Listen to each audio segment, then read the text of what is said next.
Bueno, ahora vamos a escuchar entonces a Mario Ganora. Sí.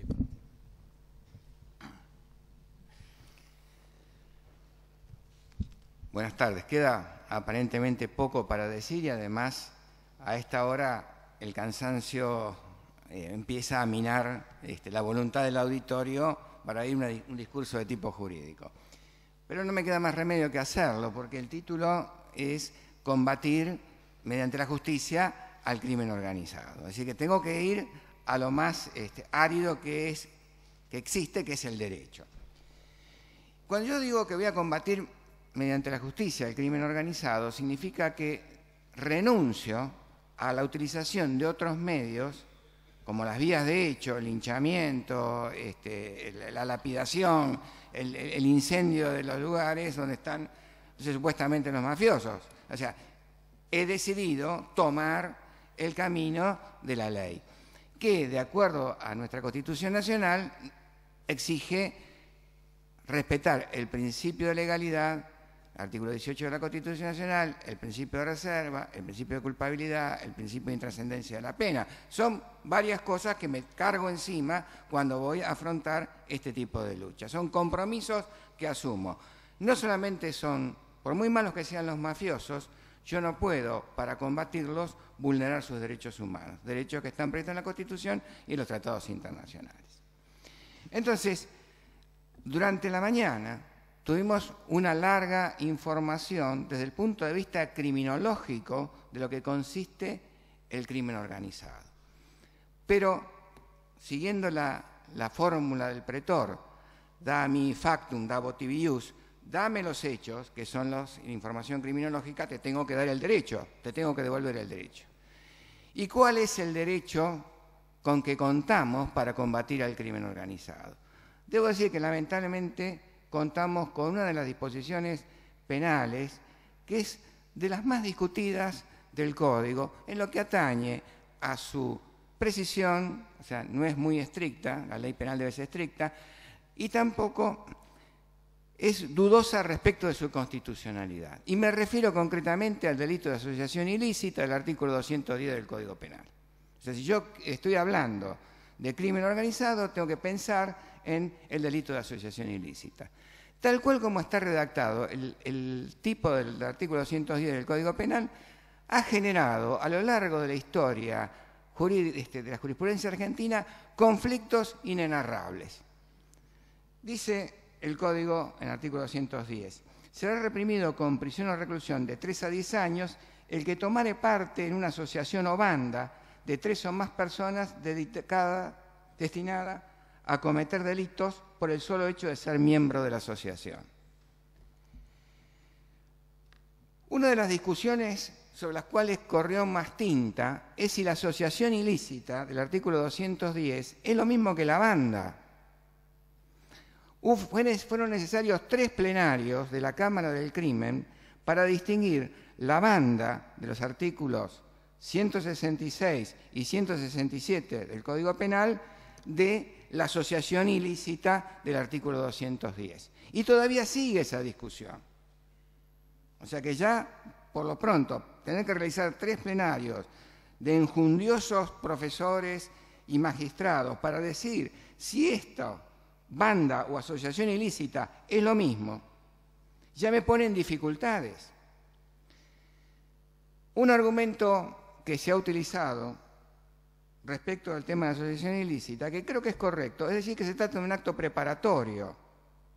En el derecho penal, desde el punto de vista liberal del derecho penal, el iter criminis establece que es punible a partir de la tentativa, consumación y agotamiento del delito. Los actos preparatorios son tradicionalmente impunes, excepto que exista una disposición expresa en el Código Penal que eleve el acto preparatorio a la condición de delito autónomo. Concretamente, la asociación ilícita es un acto preparatorio de otros delitos, que está considerado como un delito autónomo. La pregunta es, ¿cuál es la relación que existe entre la asociación ilícita y el caso de que se consume el delito que se está preparando? Supongamos que la asociación ilícita se dedica a la trata de personas. Fundo una organización criminal para traficar mujeres. ¿Qué pasa si yo consumo mi propósito criminal? ¿Concurre el delito de asociación ilícita con el delito de trata de personas? Gran pregunta. Entonces, ahí va a venir la discusión doctrinal entre quienes dicen que si se consuma, si se lleva adelante la tentativa y se consuma el delito del cual esto es acto preparatorio, queda excluida la aplicación del artículo 210 por el principio de accesoriedad.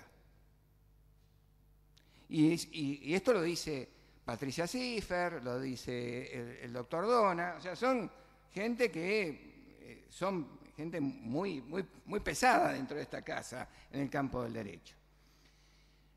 Otra cuestión que también se plantea, dice, la asociación ilícita es una asociación destinada a cometer delitos. ¿Qué pasa si comete un solo delito? Entonces no es una asociación ilícita porque ha establecido la Corte Suprema de Justicia de la Nación en un fallo, Stancanelli, que estábamos citando todos y escribiéndolo, diciendo que si no hay pluralidad de resoluciones criminales, no hay asociación ilícita. Aunque haya varios delitos, pero no hubo pluralidad. Y esto lo dice en el caso Stancanelli, donde se juzga la conducta del cuñado del presidente de la República que estaba involucrado en el tráfico de armas a Ecuador y Croacia. Entonces, la Corte dice que si bien cometieron varios delitos, entre ellos falsificación de documentos, tráfico ilícito, contrabando de armas, etcétera, etcétera, todo eso que dice esta maravillosa maquinaria no prueba que hubiera pluralidad de resoluciones criminales, que era solamente para vender 6.000 toneladas de armas. Entonces, como no hay pluralidad de resoluciones criminales, no hay asociación ilícita. Todo esto yo lo señalo porque cuando empecemos a combatir el crimen organizado en serio y nos pongamos a buscar las asociaciones criminales y las llevemos a los tribunales, se nos van a venir encima con toda esta argumentación. Entonces, ¿es este tipo penal que tenemos desde largo tiempo una herramienta eficaz para combatir en el campo de la justicia al crimen organizado? En mi opinión, creo que no. Hay otros aspectos también a tener en cuenta. ¿Cuál es el bien jurídico tutelado? Es la tranquilidad pública, es el orden público, es la confianza que tiene que existir en la sociedad respecto de el funcionamiento adecuado de las instituciones de la sociedad civil. Son varias las cuestiones sobre el tema. Si esto es así, ¿por qué la figura de la asociación ilícita se la ha hecho derrapar tradicionalmente para combatir el llamado delito político? ¿Por qué tenemos un artículo 210 bis que me remite a conductas presuntamente subversivas, con lo cual me está emponzoñando la cuestión? ¿Por qué? Porque cuando yo tenga que aplicar esta disposición y quiera recurrir a las organizaciones no gubernamentales, a la sociedad civil, me voy a encontrar con que muchos, cuando yo vengo con el tema del crimen organizado, la asociación ilícita, van a salir corriendo y me van a empezar a tirar piedras diciéndome que yo, con el pretexto de combatir el crimen organizado, estoy vendiendo de contrabando un mecanismo de represión social, especialmente de la protesta social. Entonces, estas son cosas sobre las cuales me tengo que plantear que voy a tener problemas. ¿Es este artículo 210 compatible con lo que está diciendo la Convención sobre la Delincuencia Organizada Transnacional? Mire, yo le digo que no. Es una manta que es demasiado corta y entonces cuando me cubro la cabeza, el pecho, dejo los pies afuera y cuando quiero cubrir los pies, el pecho me queda afuera. Es una especie de lecho de Procusto, el artículo 210. Vamos a ver cuáles son las exigencias que establece la Convención. En primer lugar, la Convención dice, por grupo delictivo organizado se entenderá un grupo estructurado de 3 o más personas que exista durante cierto tiempo y que actúe concertadamente con el propósito de cometer uno o más delitos graves o delitos tipificados con arreglo a la presente Convención, con miras a obtener directa o indirectamente un beneficio económico u otro beneficio de orden material. Entonces tengo que tener un grupo estructurado, en esto es compatible con el artículo 210, habla de delito o delitos, lo cual ya no es compatible con el artículo 210, y menciona una finalidad que no aparece en el artículo 210, que es, para mí, de característica fundamental. Primero, tiene que estar orientada a la comisión de delitos graves, que son delitos de más de 4 años de prisión como pena máxima. No puedo perseguir como criminales organizados a los carteristas que en la línea C se dedican a sustraer las billeteras de los pasajeros. Por más que haya pluralidad de resoluciones, por más que exista una organización, por más que esté muy estructurada, por más que tengan roles, por más que tengan incluso arreglado algo con el policía que vigila, ¿por qué? Porque no son delitos graves, son delitos de hurto. Esto está pensado para otra cosa. Entonces, ya de la criminalidad organizada, bueno, este es un tipo que no coincide con el artículo 210. Agrega también que tiene que tener como mira obtener directa o indirectamente un beneficio económico u otro beneficio de orden material. El crimen organizado no se puede tratar de confundir con otro tipo de asociaciones ilícitas. O sea, si hay una asociación ilícita o un grupo de personas que están pensando en derrocar al gobierno, bueno, que vaya, eso tiene que incorporarse al concepto de conspiración, que es un delito que está previsto en un título especial, que es el delito contra el orden constitucional, y no meterlo en que es el bien jurídico tutelado, es el orden público. Respetar estos principios, incorporar estos principios en una eventual reforma del artículo 210 ayudaría a concretar bien cuál es el bien jurídico y cuáles serían las modalidades comisivas de un delito de estas características, para no confundir, no mezclar la hacienda. ¿Qué otra cosa exige la Convención? El artículo 5 de la Convención dice: cada Estado adoptará las medidas legislativas o de otra índole que sean necesarias para tipificar como delito, cuando se cometan intencionalmente, una de las conductas siguientes, o ambas como delitos distintos que entrañen el intento o la consumación de la actividad delictiva. Es decir, que acá distingue la asociación, el grupo, la criminalidad organizada del delito fin que se propone. Dice, entre esas conductas, el acuerdo con una o más personas de cometer un delito grave con un propósito que guarde relación directa o indirecta con la obtención de un beneficio económico u otro beneficio de orden material, y cuando así lo prescriba el derecho interno, que entrañe un acto perpetrado por uno de los participantes para llevar adelante ese acuerdo, o que entrañe la participación de un grupo delictivo organizado. Esto que parece un galimatías y que leído así no se entiende nada y que uno tiene que leer 50 veces para saber lo que significa, significa que el objetivo de la Convención es establecer como tipo penal autónomo lo que se llama la conspiración criminal, que es el mero acuerdo de voluntades para cometer un delito. Aún, ustedes van a ver que entre los actos preparatorios que se elevan como delitos autónomos, que existe, por ejemplo, en el derecho penal español o en otros ordenamientos jurídicos, tenemos la proposición, la provocación, la conspiración. La conspiración es ese, el mero acuerdo. No hace falta que se cometa el delito. Entonces tenemos, si yo me pongo de acuerdo para cometer un solo delito, estoy conspirando, es una conspiración criminal. Esto tendría que estar previsto en una reforma del artículo 210. Tener como figura simple la conspiración y después, como figura agravada de la conspiración, la constitución de una asociación, que es la conspiración propiamente dicha, con una estructura determinada y con esta forma. La asociación ilícita dice tomar parte en la asociación o banda de 3 o más personas. Yo les pregunto, ¿qué significa tomar parte en la asociación?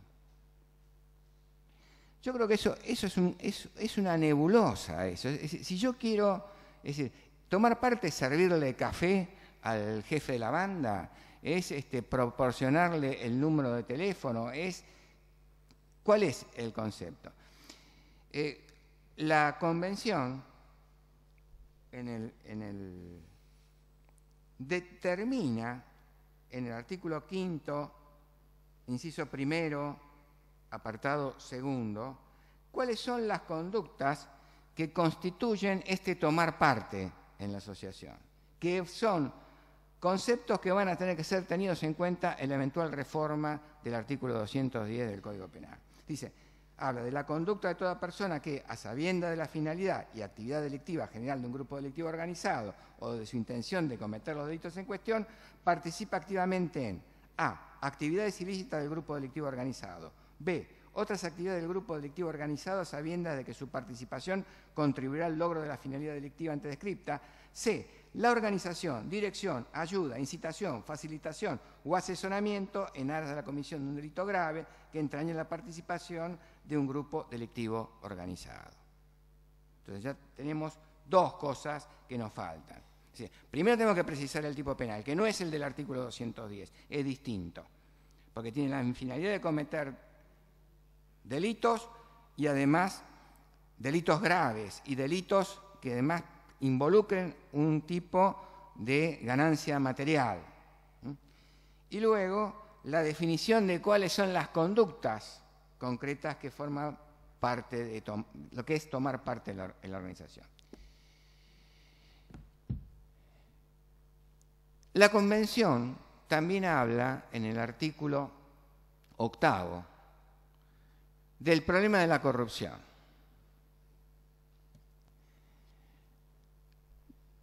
La corrupción de los funcionarios públicos está prevista en otro título del Código Penal, que es el de delitos contra la administración pública, que es el título 11 del libro 2 del Código Penal. Ustedes van a ver que, sacando muy pocos hechos, en general no hay ninguna agravante para el caso de delitos cometidos por funcionarios públicos que actúen organizadamente en algún tipo de banda. Nosotros sabemos que existen bandas en la policía, sabemos que existen bandas en los ministerios, sabemos que existen bandas en prácticamente toda la administración. En la justicia existen bandas. Es un país de mafiosos en la República Argentina. Hay bandas en todos lados. ¿Qué herramienta tenemos para ver, además de la famosa participación criminal, los artículos 45 y 46 del Código Penal, para considerar como un agravante de la conducta de los funcionarios que en sus actos de corrupción hayan actuado de consumo para perjudicar a la administración pública?